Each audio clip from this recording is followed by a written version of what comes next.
এই যে নার্সারিতে চলে আসলাম, দেখো কি গাছ নিবা।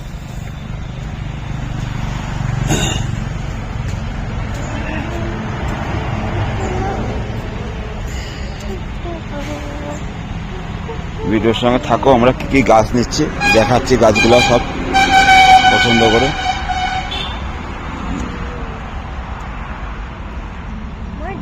বিভিন্ন রকম গাছ আছে,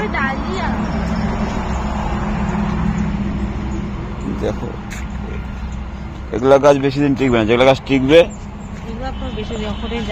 হ্যাঁ এগুলো শো। দেখো এদিকে দেখো আরো আছে, দেখতে লাগে ঘুরে ঘুরে থাকো, আমরা ভিডিওর সময় দেখাচ্ছি কি গাছ নিব। হ্যাঁ দেখাচ্ছি, হ্যাঁ দাঁড়াও জিজ্ঞাসা করে নিব আগে, দেখো দেখো তারপর দাম দর জিজ্ঞাসা করবো কোনটা কি আছে। হ্যাঁ আছে।